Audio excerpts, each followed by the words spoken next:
Hello everyone, welcome to विदास्तानास the Hindu analysis for 4 November 2023। आज के इस वीडियो में हम लोग बात करेंगे 4 नवंबर 2023 में द हिंदू में आए हुए इंपॉर्टेंट आर्टिकल्स के एनालिसिस जो कि वनडे कॉम्पिटिटिव एग्जाम्स के लिए इंपॉर्टेंट हो।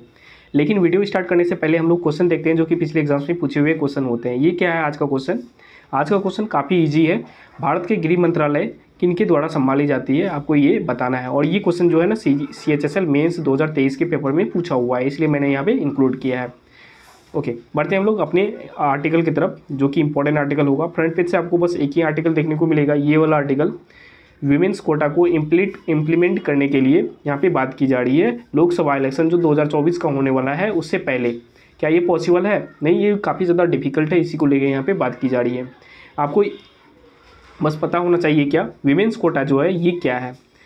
ये जो विमेंस कोटा है 33% आरक्षण प्रोवाइड कराता है किसको? विमेंस को लोकसभा के इलेक्शंस को लड़ने को लेके, यानी कि बेसिकली सीट्स को लेके, लोकसभा सीट्स को लेके। बस आपको ये पता होना चाहिए। ओके, बढ़ते हैं हम लोग नेक्स्ट आर्टिकल की तरफ। नेक्स्ट आर्टिकल जो है एडिटोरियल वाले पेज से है। इसमें बस आपको रीड करना, चीज़ों को अंडरस्टैंड करना है, ताकि अगर कॉम्प्रिहेंशन वाले पार्ट में कोई भी चीज़ें आती है तो आप उसे पढ़ के समझ के उससे जो 5 या 4 क्वेश्चन जो पूछे जाते हैं उस चारों क्वेश्चन को आप इजीली आंसर कर पाओ। बस आपको ये पढ़ना है। हमारे जो देश में रोटी कपड़ा मकान का ये जो कॉन्सेप्ट है, यानी कि जो बेसिक नीड्स होते हैं पीपल के, इसको लेके यहाँ पे बातें की जा रही है। बेसिकली ये एनडीए गवर्नमेंट के अंदर जो चीज़ें हुई है इनको लेके यहाँ पे फोकस की जा रही है। ओके, आपको बस पढ़ना है, समझना है, और ज़्यादा टाइम इसमें इन्वेस्ट मत करना। हार्डली आप 7 से 8 मिनट ज़्यादा से ज़्यादा इन्वेस्ट करना इसमें, उससे ज़्यादा मत करना।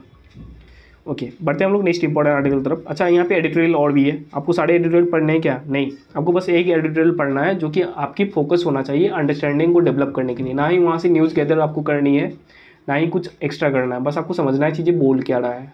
जो वर्ड्स नहीं आती है उस वर्ड्स को आपको एक पर्टिकुलर कॉपी में लिखना है, उसके मीनिंग्स आपको पता होनी चाहिए, ताकि जब आप नेक्स्ट टाइम न्यूज़पेपर पढ़ो तो वो जो मीनिंग है ना वो अगर आपको याद रहेंगे तो और भी कम टाइम होंगे। अभी मैंने बताया ना आपको 7 से 8 मिनट लगने चाहिए हार्डली।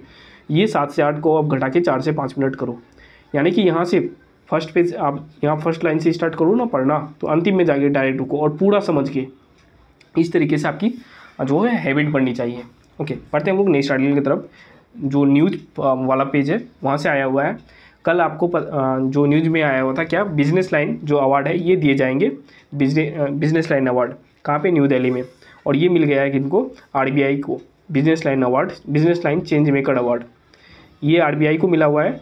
और क्यों मिला हुआ है? क्योंकि 2000 ये जो पैंडेमिक आया था ना कोविड का, उसमें इन्होंने टैकल किया था, आरबीआई के द्वारा अच्छी तरीके से टैकल किया गया था उस सिचुएशंस को। आरबीआई के गवर्नर यहाँ पे शक्तिकांता दास जी को यहाँ पे ये अवार्ड जो है रिप्रेजेंट किए जा रहे हैं।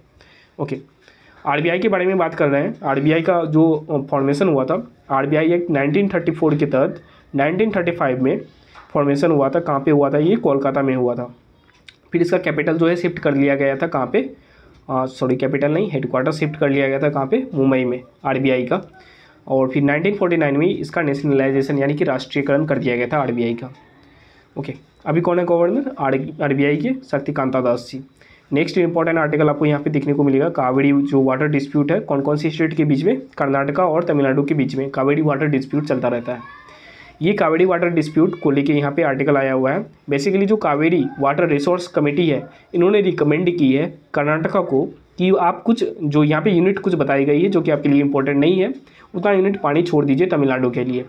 तो यहाँ पे ये चीज़ें चल रही है। बस आपको इस आर्टिकल से पता क्या होना चाहिए? कावेरी रिवर के बारे में पता होनी चाहिए। कावेरी रिवर का ओरिजिनेट जो होता है ये कहाँ से होता है, कहाँ पे जाके गिरती है, कौन सा फ्लोइंग मतलब कौन से डायरेक्शन में ये रिवर जो फ्लो होती है। ओके, जो ओरिजिन होता है कावेरी का, कावेरी रिवर का ओरिजिन आपको बड़मगिरी हिल में देखने को मिलेगा। कौन सा स्टेट में? कर्नाटका के।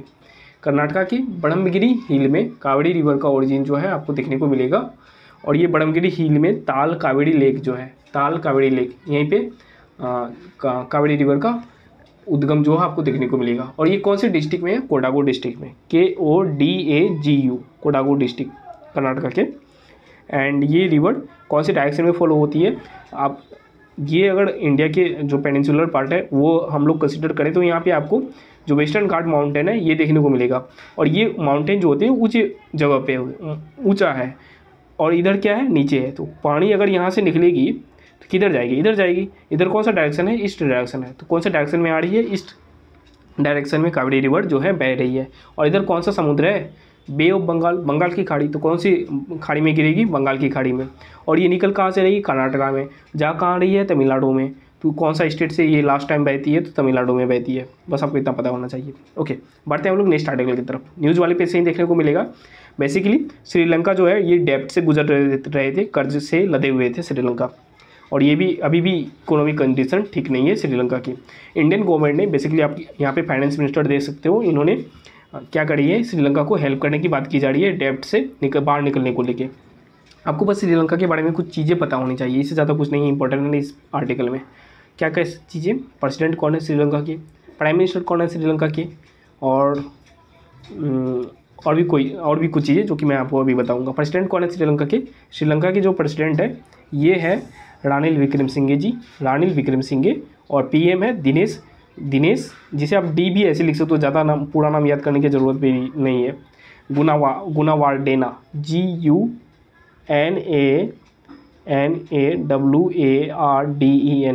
GUNAWARDENA, गुनावार्डेना। ओके।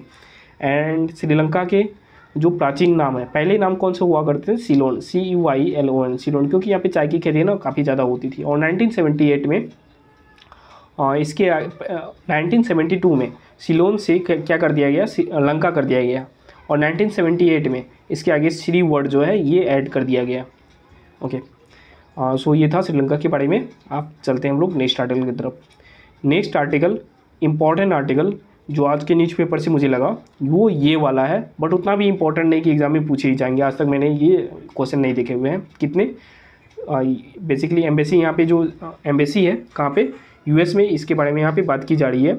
एक तो होता है मेन एम्बेसी, प्राइमरी एम्बेसी जो दूतावास होता है उसे, वो तो कैपिटल में होता है किसी भी कंट्री के। जैसे हमारे इंडिया के जो एम्बेसी है, दूतावास है US में, वो कहाँ पे होंगे, वाशिंगटन DC में।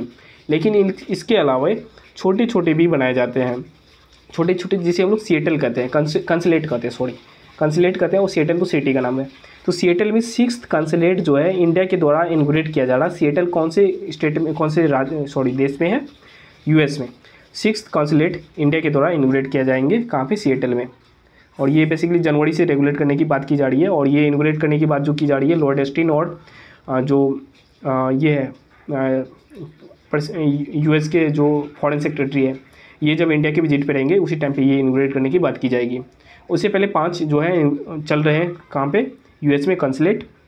कौन कौन सा सिटी में, अटलांटा, शिकागो, उसके बाद Atlanta, Chicago and Houston, New York और सैन फ्रांसिस्को।